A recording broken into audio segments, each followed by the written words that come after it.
Alexandre Dubé. Les vrais enjeux, les vraies questions. Cube Radio. Les affaires publiques n'ont plus de secret pour lui.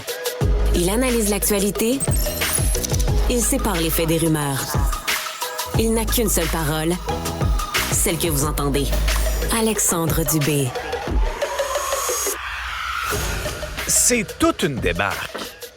Honnêtement, là, de mémoire récente, c'est une des chutes les plus spectaculaires dans les sondages que vit actuellement le premier ministre François Legault et la CAQ, qui trônait, là, pratiquement sur un piédestal au lendemain de cette dernière élection générale avec 90 députés, 89 maintenant depuis l'élection dans Jean Talon. Et le tout nouveau sondage léger, Le Journal, nous démontre vraiment une tendance inquiétante pour le PM et pour l'entourage. Si des élections avaient lieu aujourd'hui, c'est le Parti québécois et Paul Saint-Pierre Plamondon qui arrive en premier avec 31 % des intentions de vote. Ça, c'est une augmentation de 5 points depuis la fin octobre. Pas un an, là. La fin octobre, 5 points.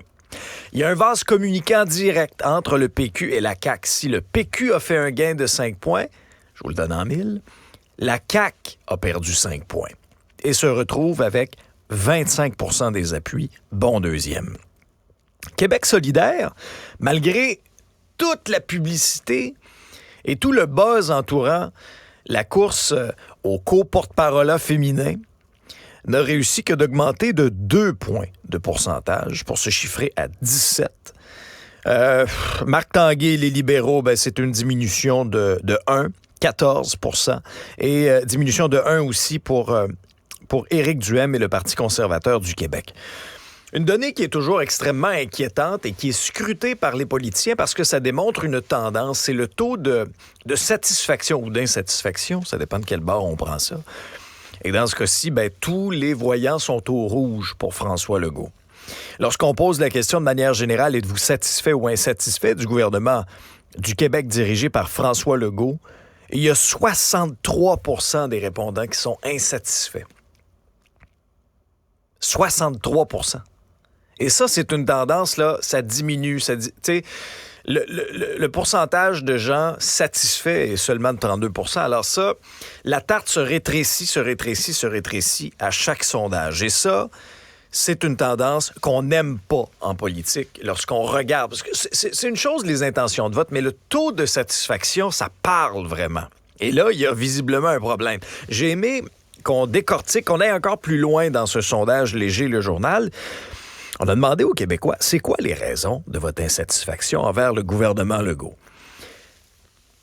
La raison numéro 1 de ce sondage-là, démontrant l'insatisfaction, il n'a pas réussi à améliorer le système de santé ou d'éducation. Ça, c'est la réponse de 44 % des gens. Et développons un peu là-dessus, là. Ça fait quoi? On est dans la 3e semaine où il y a des perturbations dans nos écoles. Avec la grève générale illimitée de la FAE, il y a eu quand même un certain rapprochement entre les partis avec le jeu de la négociation, offre contre offre. Mais ça marque l'imaginaire, là. Et on avait l'impression qu'à chaque fois que François Legault faisait une déclaration, depuis qu'il y a les négociations, on avait l'impression qu'il se mettait le pied dans la bouche à chaque fois. Alors ça a marqué ça, les Québécois. Ça va mal dans le système d'éducation, ça va mal dans le système de santé aussi. Souvenez-vous, cette manchette, c'est terrible ce qui est arrivé à Châteauguay, là. Ces 2 personnes qui ont perdu la vie à l'urgence sans même avoir pu voir un médecin. Dans un des cas, personne âgée qui avait été classée P3. P3 en principe, là, en théorie, selon le guide, mais c'est vraiment ça dans la réalité? Laissez-moi en douter. Quand tu es catégorisé P3 à l'urgence, tu devrais en principe être vu en 30 minutes. Cette pauvre personne a attendu 12 heures. N'a jamais vu de médecin? Elle est morte avant.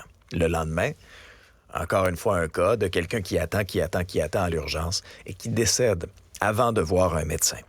Et là, la presse nous apprend que le gouvernement repousse à un éventuel troisième mandat, l'engagement qu'il avait pris pourtant devant nous en 2018, c'est-à-dire la promesse que si on se rend aux urgences, on allait être pris en charge dans un délai de 90 minutes. On reporte ça à 2026-2027.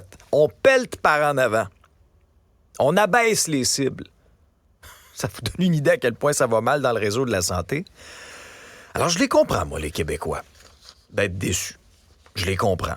Réponse numéro 1, n'a pas réussi à améliorer le système de santé et d'éducation. Réponse numéro 2, la fameuse hausse de salaire de 30 % des députés. Oh, ça passe mal, ça passe mal.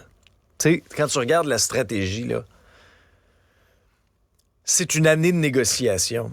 Et malgré tout ça, tu te dis, on va aller de l'avant avec ça, moi, l'augmentation de 30 000 $ pour les députés. Tu sais, un rattrapage salarial à faire. Pensez-vous vraiment que les syndicats n'allaient pas vous le remettre d'en face? Si c'est le cas, je m'inquiète de votre entourage. Et ça complète le trio de tête avec la fameuse subvention pour faire venir les Kings de Los Angeles à Québec. Ce 5 à 7 millions. 28 %.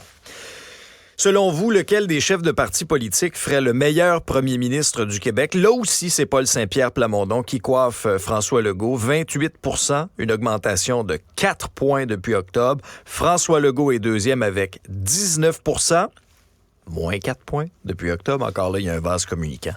Et GND, Gabriel Nadeau-Dubois, qui a 15 %. C'est une augmentation de 5 % quand même pour lui. Alors, c'est un peu le portrait de la situation.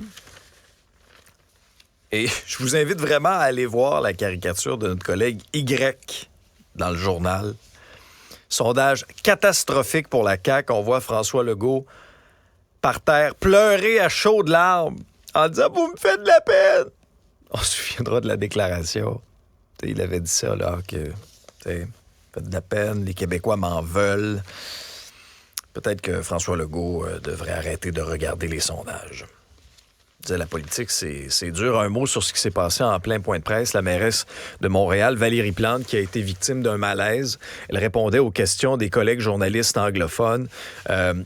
Est devenue subitement silencieuse. On sentait aussi là, qu'il se passait quelque chose, le teint plus livide. Et elle a dit « je me sens pas bien », s'est retrouvée ensuite assise au sol.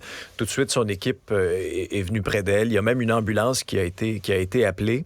Elle n'a pas dû être transportée à l'hôpital, nous dit-on. Et un peu plus tard dans la journée, elle a quand même là, fait une publication sur le réseau social X en disant « Par mesure préventive et pour retrouver pleinement la forme, je devrais diminuer le rythme de mes activités dans les prochains jours. » C'est quand même la deuxième fois que la mairesse a un malaise. Là, la première fois cette année, c'était le 9 mai dernier, pendant le sommet climat Montréal. C'était le journal Métro à ce moment-là qui rapportait que la mairesse était absentée d'une conférence de presse en raison de son état de santé. La politique, c'est dur, ça use. Alors, je souhaite sincèrement un prompt rétablissement à la mairesse de Montréal, Valérie Plante. Faut pas oublier que derrière les politiciens, il y a des humains, là. Il y a des humains. Les journées sont longues, la pression est forte. Et alors, souhaitons le mieux à la mairesse Valérie Plante. Bienvenue à Cube Radio. Voici votre nouvelle épisode.